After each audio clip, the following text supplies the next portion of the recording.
I've been invited to share my thoughts, having had the privilege of being chaplain to the branch of the Royal British Legion up in Richmond in North Yorkshire. Richmond, as many of you know, is the nearest town to the Catterick Garrison, which is the largest British Army camp in Europe. And so we were very much involved with the garrison, and the church, being the largest church in the area, was used by the garrison for a lot of the military celebrations and on Remembrance Sunday. I remember three particular things from being chaplain to the Royal British Legion. The first is from attending the monthly meetings of the Royal British Legion. Now, inevitably, the monthly meetings, they were in the local golf club. We had a meal, and so we shared beer and food, and so the banter was wonderful. And it was a large branch, there were about 40 regular members that came to the dinner every month. And within those, mainly there were Army, but also there was some Air Force, also some Navy. So you can imagine the banter that used to go on between them all, and it was lovely banter. But whenever we were talking about anything serious, that banter stopped. And then just that spirit of team spirit came across so well, and they would do anything for each other because that's how they'd been during their time when they were signed up. And that came across very strongly. It wasn't something they thought they had to do, it was natural. And in some cases, when people were really struggling, we had one or two cases of post-traumatic stress disorder, for example. You wouldn't have known, because the way they were supported, not in charitable ways, but as a human being, as a fellow military, was wonderful. And I remember a lot about that. My second memory is, obviously, as I said, at the British Legion we did a lot of things, but Remembrance Sunday, Remembrance Day were the most important to them. Remembrance Sunday was held in the parish church. We had about 650 people in there, troops. We had several regiments from the from the garrison. It was this, outside of London, it was the biggest concentration of military on that day. So we had a lot of police presence. My sense of pride of being part of it weakened a little bit at 6 o'clock on the Sunday morning when I had to open the church for the police sniffer dogs to come in to check out the church. And I remember on one occasion, only 15-20 seconds after the dogs had been let loose, a dog came up back to its owner with something in its mouth.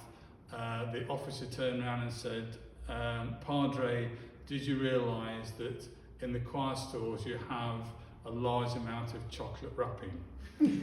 So one of the choir members was found out for their habit. But we had the service. Two things very important when you're doing a military service. First of all, to get everything right according to the plans, but also to get the timing right. I knew we started the service at 9:30. I knew the service had to finish on the 2nd at 32.5 minutes past 10, which would then give us 7.5 minutes to assemble outside, join the band and march to the local memorial in the middle of town. And that march, which had been practiced days and days before, took 7.5 minutes. So I was in trouble if I got the timing wrong. On the way to that memorial, so imagine the scene, we're all marching away, very strict. We go past a big pub.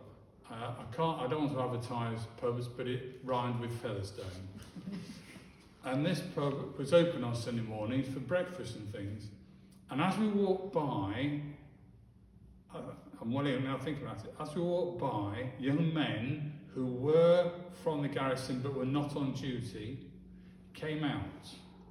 So you got them all there lined up because they wanted to be part of that. They wanted to show and express their thoughts on that remembrance. And they were standing to attention in all sorts of ways, but it was so natural and so lovely to see. So I always remember that. And I always remember after that, you don't look at somebody in a uniform only, you look through the uniform at the person. And then the third memory, which I had, was when in the St Mary's Church, there is a chapel, the Greenhouse Chapel. The Greenhouse, the regiment based in Richmond years ago, and in the chapel it has all the colours, flags, all the colours hanging up from day one of that regiment. So we're going back before the Boer War, and it's the only chapel outside of London in a parish church that has all the colours. The Greenhowers who were closing were going to be dissolved and merging with the Yorkshires. And so I was asked, after we'd had the remembrance, so some of obviously the military were there, I was asked if I would allow some men to come and hang the last two colours of the Greenhowers. And they were going to do, I think, on a Tuesday morning, and would that be all right? We've gone through all the thing of faculty and everything else, so we've got the two arms ready to accept them. So I said, yeah, fine, church is open, help yourself. I expected to walk in just to see a few men just hanging up the colours and going away. There were 4 men there, all older, ex-military, ex-Greenhowers, and they were crying. And they were crying because of the sense of pride, but because of the end of the Greenhowers regiment. And that was a pride that came from years of being part of that, of fighting as a team, of being together through situations most of us would never imagine. And that for me showed how it is not on the surface. And at the end of that, I thought, I know why we celebrate remembrance and why churches were getting fuller, because now it's not just remembering the people who died in the First and the Second World Wars, but also today. Many people have people in their families and whatever who are serving today, who are suffering today. We see them being killed. We see young men and women walking around with missing limbs, etc., etc. And it taught me how that presence, that working together, teaches us so much. And today, in the world we live in, if we could all follow that example of working together, of supporting each other, but yes, have that banter, have that humour, but when it's important, point in one direction and have God at the centre of that.